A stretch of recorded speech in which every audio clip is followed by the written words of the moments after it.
ఒకప్పుడు 5 కప్పలు అడవిలో నడుస్తూ వెళ్తున్నాయి. అవి నడుస్తూ ఉండగా 3 కప్పలు ఒక పెద్ద గుంతలో పడిపోయాయి. ఇప్పుడు 3 కప్పలు గుంతలో ఉండగా మిగిలిన రెండు కప్పలు బయటే ఉన్నాయి. గుంతలో ఉన్న కప్పలు బయటకి రావడానికి గట్టిగా ప్రయత్నించాయి. కానీ అది చాలా లోతుగా ఉండడంతో బయటికి రావడం చాలా కష్టమైంది. సాధ్యపడలేదు. బయట ఉన్న 2 కప్పలు గుంతలోకి చూసి, మీరు ఎప్పటికీ బయటకు రాలేరు. గుంత చాలా లోతుగా ఉంది. మీరు ప్రయత్నించడం వృధా అని అన్నాయి. వారి మాటలు విన్న ఒక కప్ప, అవును, వీళ్ళ మాటలు నిజమే, నేను బయటకు రాలేను అని అనుకొని ప్రయత్నించడం మానేసింది. ఇప్పుడు ఇంకా 2 కప్పలు మాత్రమే బయటికి రావడానికి ప్రయత్నించాయి. మళ్ళీ బయట ఉన్న కప్పలు ఇలా అన్నాయి, మీరు మీ శక్తిని వృధా చేసుకుంటున్నారు. మీరు ఎప్పటికీ బయటకు రాలేరు. మీ జీవితాన్ని మొత్తం అక్కడే గడపాలి.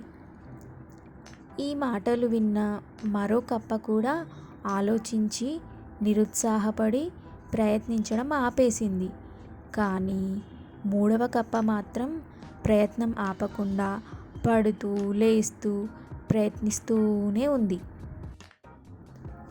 బయట ఉన్న కప్పలు 3వ కప్పతో, నువ్వు వినవా, చెప్తే అర్థం కాదా, ప్రయత్నించడం ఆపు, నీ ప్రయత్నం వృధా, నువ్వు బయటకి రావడం అసాధ్యం అని అన్నాయి.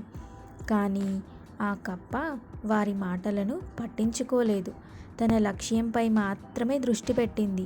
చివరకు అది కష్టపడి పట్టుదలతో బయటకు వచ్చేసింది. దీన్ని చూసి బయట ఉన్న కప్పలు ఆశ్చర్యపోయాయి. తను ఎలా బయటకు వచ్చింది అని అనుకున్నాయి. నిజమేమిటంటే ఆ కప్ప చెవిటిది. దానికి ఏమీ వినబడలేదు. అందుకే బయట ఉన్న కప్పలు చెప్పిన నిరుత్సాహపరిచే మాటలు వినలేదు. తన లక్ష్యంపై మాత్రమే దృష్టి పెట్టింది. హార్డ్వర్క్ చేస్తూనే ఉంది. చివరికి విజయాన్ని సాధించింది. ఈ కథలోని నీతి ఏంటో చూద్దాం. జీవితంలో మనం ఏదైనా మంచి చేయాలనుకుంటే చాలామంది మనల్ని ఆపేందుకు ప్రయత్నిస్తారు.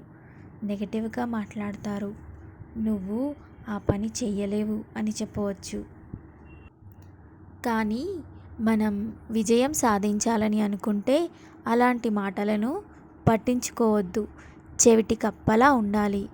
ఇతరుల మాటలకు ప్రాధాన్యత ఇవ్వకుండా మన లక్ష్యంపై దృష్టి పెట్టి నిరంతరం కృషి చేస్తే తప్పకుండా విజయాన్ని సాధించగలం.